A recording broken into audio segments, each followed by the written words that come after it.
negeri ini dengan bebas. Ketika mereka mengosongkan karungnya, tampaklah ada pundi-pundi uang, masing-masing dalam karungnya. Dan ketika mereka beserta ayah mereka melihat pundi-pundi uang itu, ketakutlanlah mereka sama-sama. Dan Yakub ayah mereka berkata kepada mereka, "Kamu membuat aku kehilangan anak-anakku.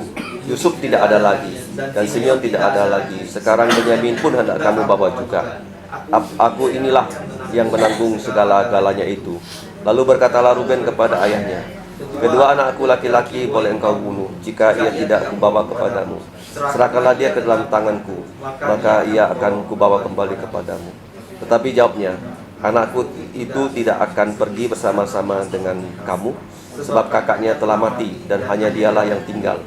Jika ia ditimpa kecelakaan di jalan yang akan kamu tempuh, maka tentulah kamu akan menyebabkan aku yang ubanan ini turun ke dalam dunia orang mati karena duka cita." Mari kita berdoa.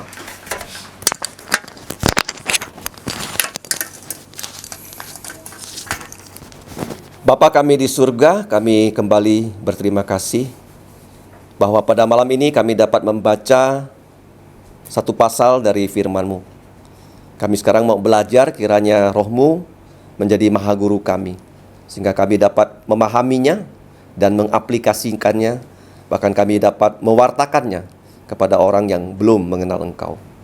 Ampunilah dosa kami, dengarkanlah doa kami, dalam nama Tuhan Yesus kami berterima kasih dan berdoa. Amin. Kita sudah sampai ya di saat yang ditunggu-tunggu ya. Karena Yusuf sekarang dipertemukan dengan 10 abangnya.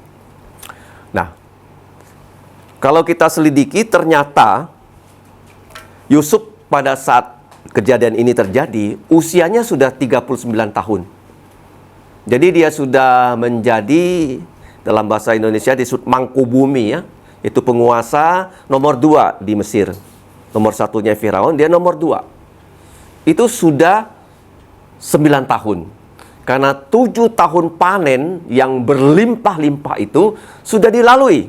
Jadi kelaparan itu diperkirakan sudah berlangsung 2 tahun.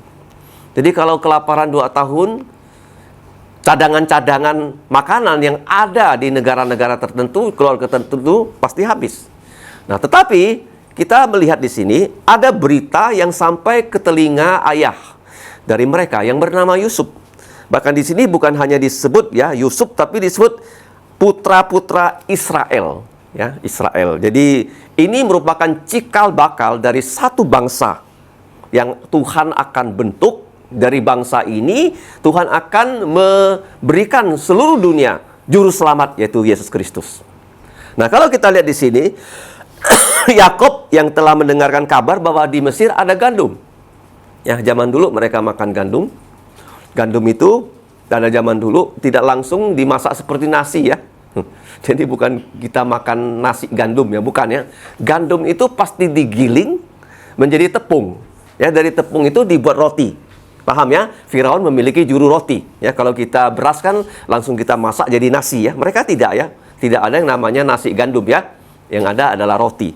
Jadi mereka mendengar bahwa di Mesir itu sudah ada gandum, dan Yusuf ya, kita lihat di sini sudah menjadi penguasa yang powerful di Mesir. Dan Yakub ya menyuruh ke 10 anaknya pergi ya untuk membeli gandum. Tentu saja dia tidak mengizinkan Benyamin pergi. Kita masih ingat nggak ya nama-nama dari anak-anak Yusuf, ya anak-anak Yakub. Yang pertama namanya Ruben kan, paling tua. Setelah itu ada Simeon, ada Lewi, ada Yehuda. Sampai yang terakhir yang bernama Benyamin. Jadi mereka pergi ke Mesir ya untuk membeli gandum. Jadi waktu mereka sampai di Mesir, kamu lihat di sini ya, walaupun Benyamin tidak berangkat, nah mereka langsung bertemu dengan Yusuf. Nah, ternyata Yusuf ini yang melakukan transaksi ya jual beli dari gandum. Jadi dia langsung berhadapan dengan mereka. Jadi waktu dia bertemu dengan saudara-saudaranya, Yusuf langsung kenal kepada mereka. Tetapi di sini dikatakan mereka tidak mengenali Yusuf. Nah, dari percakapan yang akan kita lihat di sini, apa sih tujuan Yusuf ya berlaku sepertinya agak kasar ya kepada saudara-saudaranya. Bahkan dimasukkan ke dalam penjara. Kenapa begitu ya? Kenapa Yusuf ya tidak langsung ya kangen-kangenan dengan saudaranya? Tetapi dia melakukan proses itu ada tujuannya. Tujuannya kalau kita lihat ya, bahwa mereka setelah mereka ya menemui kesulitan seperti itu, mereka langsung ya ingat akan dosa yang pernah mereka lakukan kepada Yusuf. Ini penting sekali ya, pelajaran rohani ya. Kalau kita mengalami problema, mengalami kehidupan kita, ada sesuatu yang terjadi, kita harus bertanya ya, kepada diri sendiri, apakah kita ya ada ganjalan dosa-dosa yang membuat hal itu sampai terjadi, ya, menjadi suatu tempat kita melakukan refleksi ataupun melihat ulang kembali hidup kita supaya kita bisa bertobat. Ini penting sekali ya. Jadi waktu mereka bertemu dengan Yusuf itu ya langsung ya tahu ini semua abang-abangnya 10 orang. Jadi persis ya 10 orang abangnya yang ada di atasnya.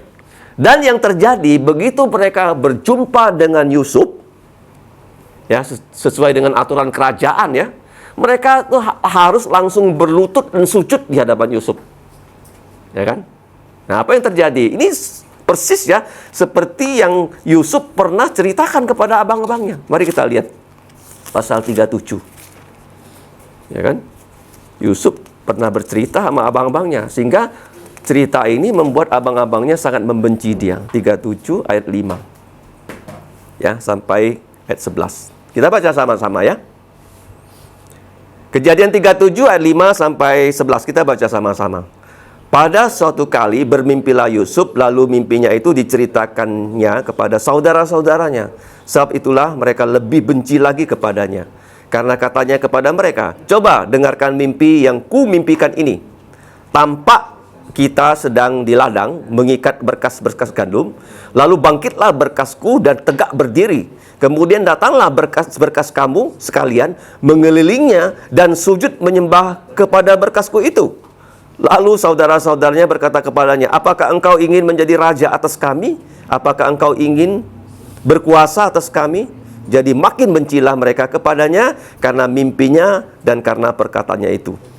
Lalu ia memimpikan pula mimpi yang lain yang diceritakan kepada saudara-saudaranya, katanya, aku bermimpi pula tampak matahari, bulan dan 11 bintang sujud menyembah kepadaku. Setelah hal ini diceritakannya kepada ayah dan saudara-saudaranya, maka ia ditegur oleh ayahnya. Mimpi apa mimpimu itu? Masakan aku dan ibumu serta saudara-saudaramu sujud menyembah kepadamu sampai ke tanah. Maka iri hatilah saudara-saudaranya kepadanya, tetapi ayahnya menyimpan hal itu dalam jantungnya. Jadi kita lihat di sini ya, apa yang Yusuf pernah sampaikan sebagai mimpi itu sudah menjadi kenyataan. Nah, kita perlu tahu ya, di zaman sebelum Alkitab ini selesai ditulis ya, Allah berbicara pada manusia melalui visi. Ya, seperti kitab Wahyu ya, di mana Yohanes dia melihat, bukan hanya mendengar suara. Itu melalui visi. Kemudian di dalam kitab suci juga banyak orang pernah mendapatkan mimpi. Mimpi ini bukan mimpi biasa, tapi mimpi yang merupakan sarana Allah berbicara kepada dia. Jadi Allah berbicara kepada Yusuf tentang masa depan ya dari bangsa Israel melalui peristiwa ini. Jadi dikatakan bahwa semua saudaranya akan menyembah kepada dia. Bahkan dikatakan loh, bukan hanya saudara-saudaranya, tapi ayahnya, matahari, ya, bulan, ya, itu ibunya. Bintang-bintang tuh adalah 12 suku Israel. Itu semua harus menyembah kepada Yusuf. Ya, sebagai tanda bahwa Yusuf sudah menjadi, ya, menjadi apa? Menjadi seorang penguasa ya di kota besar yang bernama Mesir. Nah, kita lihat di sini. Jadi ketika mereka ya melakukan sujud ya kepada Yusuf, Yusuf ingat akan mimpi-mimpi yang pernah ia katakan kepada saudara-saudaranya. Kita lihat di ayat 9 ya. 1, 2, 3. Lalu teringatlah Yusuf akan mimpi-mimpi tentang mereka.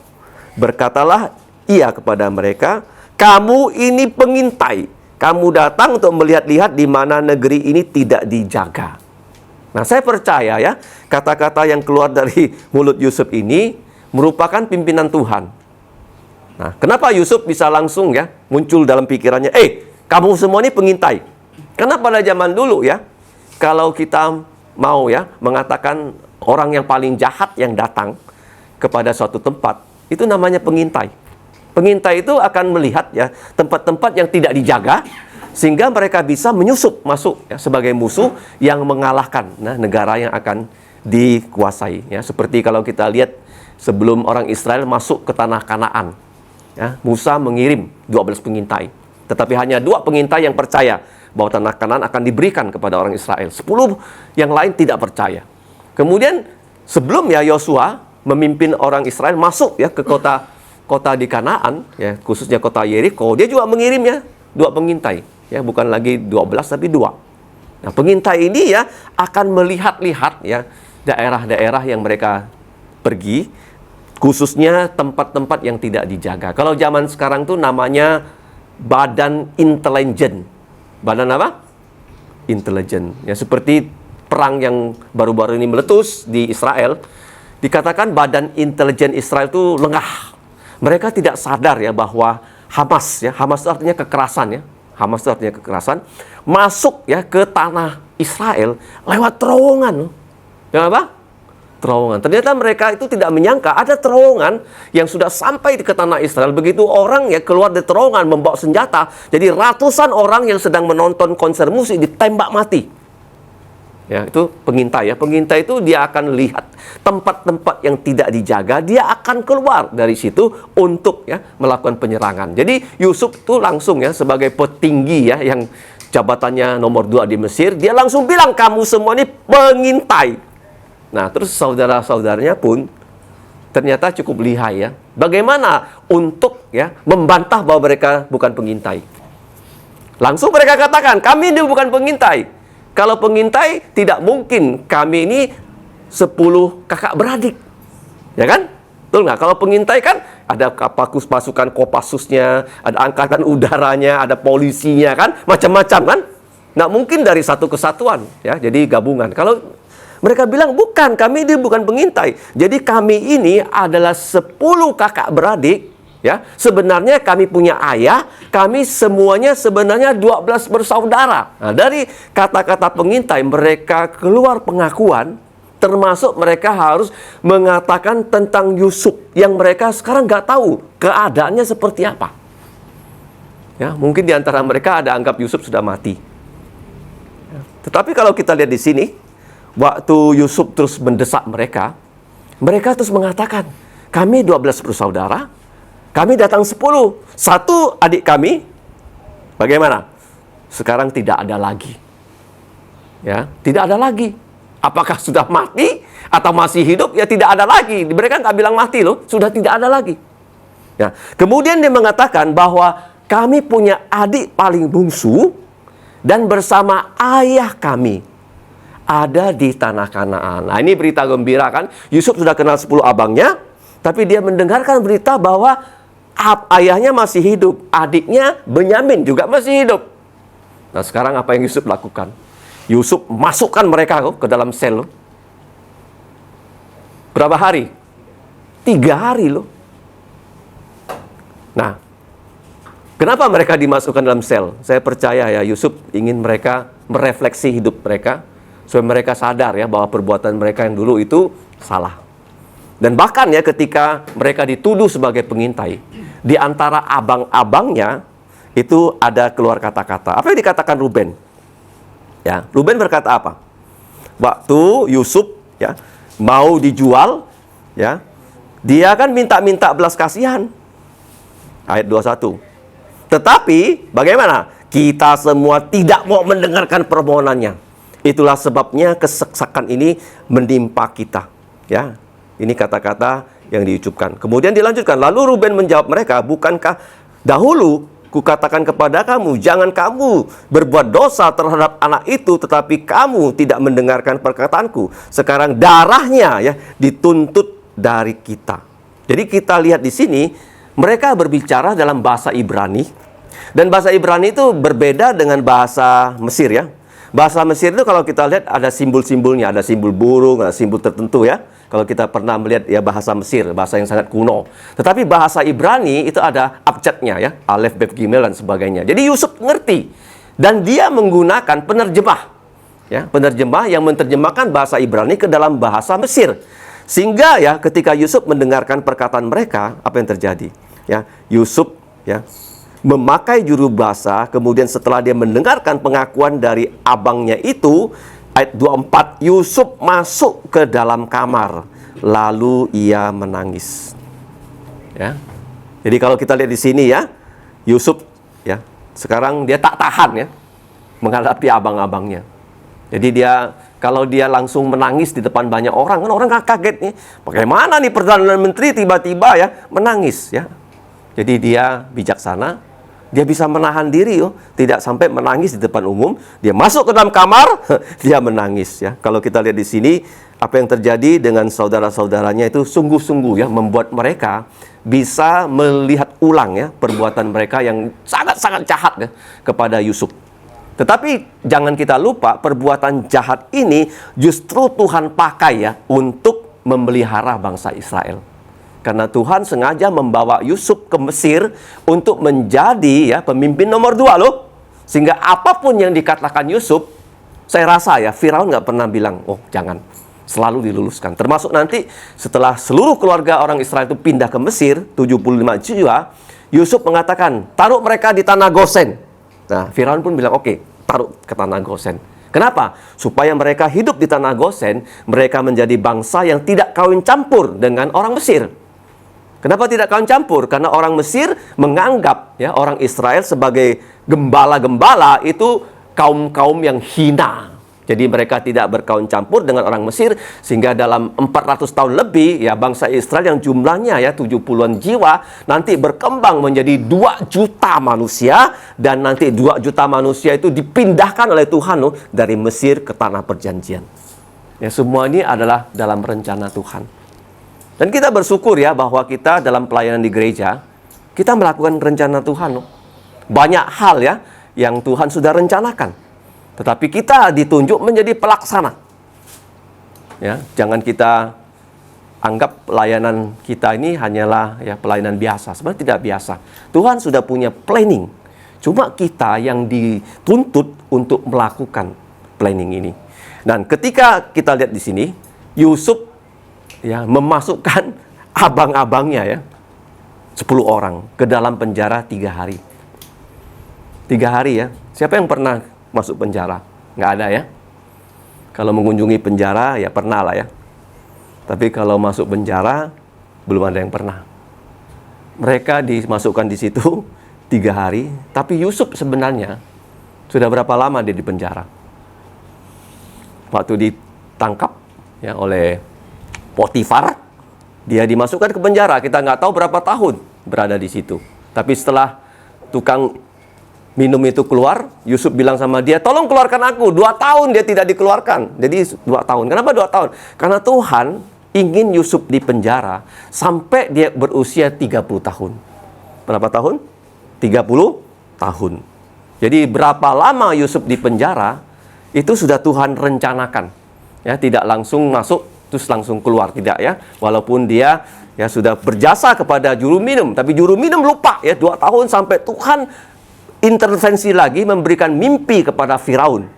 Sehingga Firaun ya yang tidak tahu arti mimpi, semua orang Mesir yang pintar pun nggak tahu, maka juru minum ini berkata pada Firaun, ada seorang di penjara. Apa yang dikatakan tentang mimpi kami berdua betul-betul terjadi. Juru roti ya engkau hukum mati, tapi saya juru minum dikembalikan kepada jabatannya seperti yang dikatakan oleh Yusuf. Tetapi aku lupa 2 tahun ya. Baru Firaun mengeluarkan Yusuf. Begitu dikeluarkan, Yusuf langsung memberikan arti mimpi bahwa akan ada 7 tahun panen yang melimpah-limpah.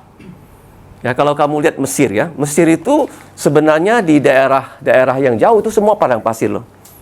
Mesir itu dia punya satu sungai yang bernama Sungai Nil.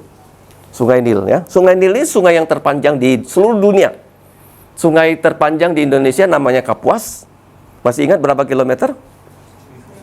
1000 ya. Ya, mulai dari hulu sampai ya di Jungkat situ, 1000 kilometer. Nah, kalau Mesir ini sungainya Nil itu melalui beberapa negara termasuk Ethiopia dan sebagainya, itu 7000 kilometer. Sungai paling panjang. Ya, Sungai Nil ini. Jadi Sungai Nil ini, dari sungai inilah mereka melakukan pertanian, ya, di pinggir sungai. Ya, tidak seperti di Indonesia, di mana-mana kita bisa bercocok tanam. Di situ nggak bisa loh. Jadi kita lihat ya bagaimana Tuhan memberkati loh pertanian yang berdasarkan Sungai Nil itu bisa 7 tahun terus menerus panen. Ya, ini kalau bukan Tuhan yang buat nggak bisa. Ya, seperti Indonesia mau bikin food estate, katanya setelah ada food estate, ya Prabowo disuruh jadi panglimanya, Indonesia akan tidak kekurangan pangan. Ternyata kita masih impor beras, nggak segampang itu. Ya, jadi Tuhan sengaja membuat ya hasil pertanian gandum orang Mesir menjadi berlimpah-limpah. Nah, ini bukan hasil biasa, ini suatu mujizat ya. Setelah itu 7 tahun akan terjadi kelaparan di seluruh daerah itu. Nah, kalau kita lihat di Alkitab ya, kelaparan itu sering terjadi di zamannya Abraham. Ya, waktu terjadi kelaparan, dia pergi ke mana? Pergi ke Mesir.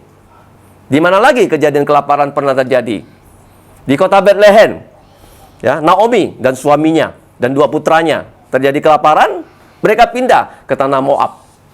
Jadi seringkali terjadi kelaparan. Bahkan juga di dalam perjanjian baru, ya, dalam Kisah Para Rasul juga dikatakan ada terjadi kelaparan loh.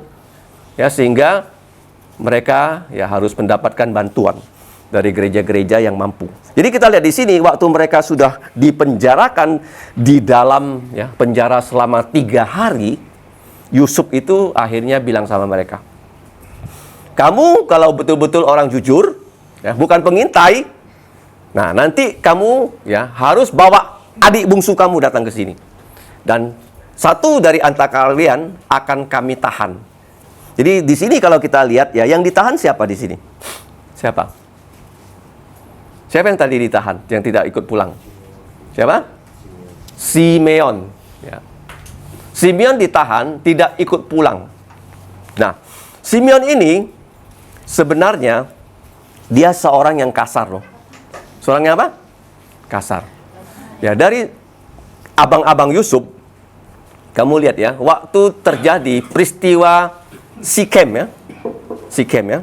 Dina, adik perempuan mereka satu-satunya, dinodai ya di Sikem. Jadi Simeon ini ya bersama siapa? Lewi. Ya, mereka bersekongkol untuk membinasakan ya orang Sikem.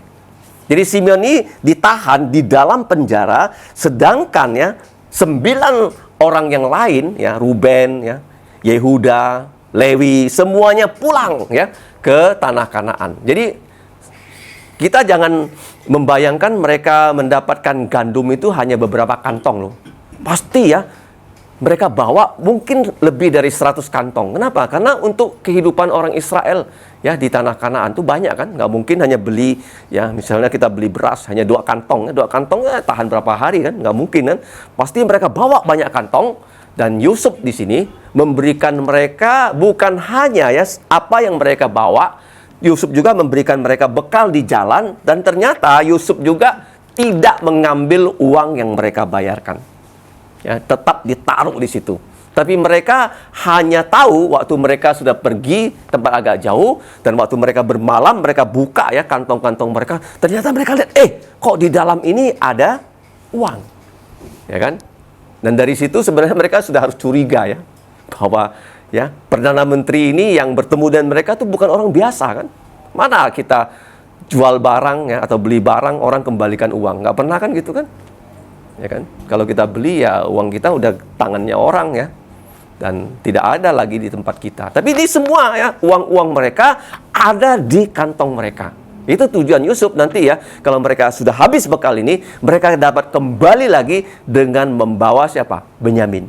Tetapi apa yang terjadi? Waktu mereka pulang ke rumah mereka, bertemu dengan ayah mereka yang bernama Yakob. Nah, mereka cerita kepada bapaknya, ya, bahwa bertemu dengan penguasa Mesir, semua yang kita ingin beli, gandum, itu semuanya kita dapatkan. Ini penting sekali loh.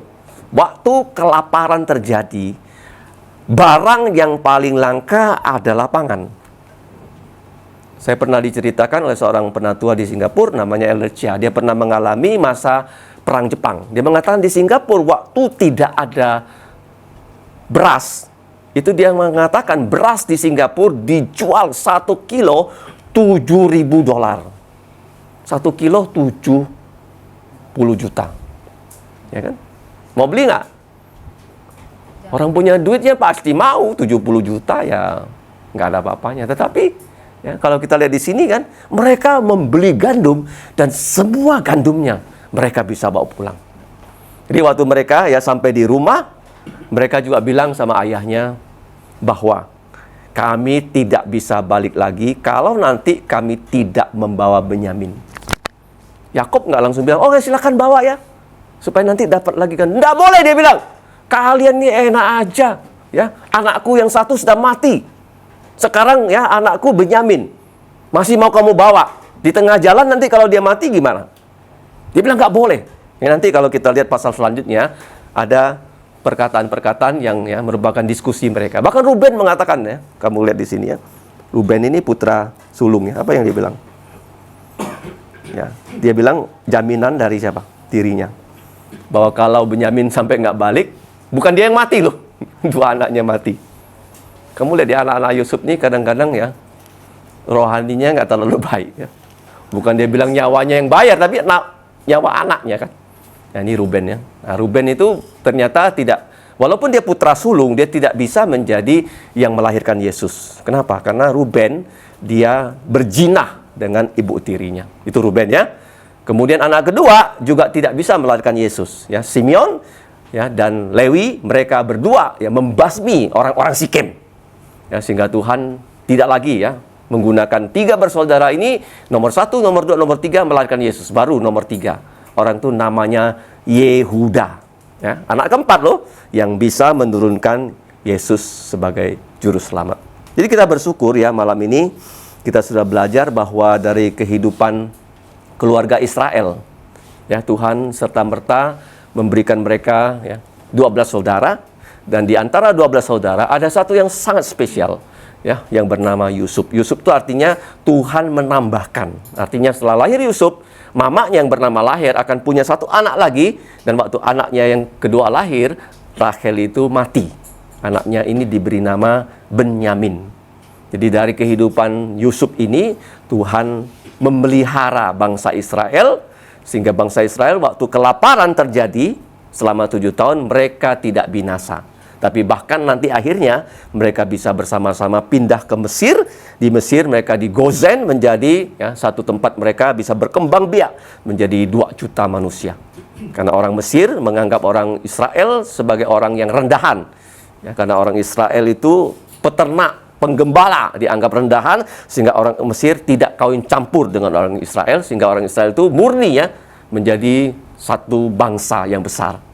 Ya, dari satu orang Tuhan menciptakan satu bangsa.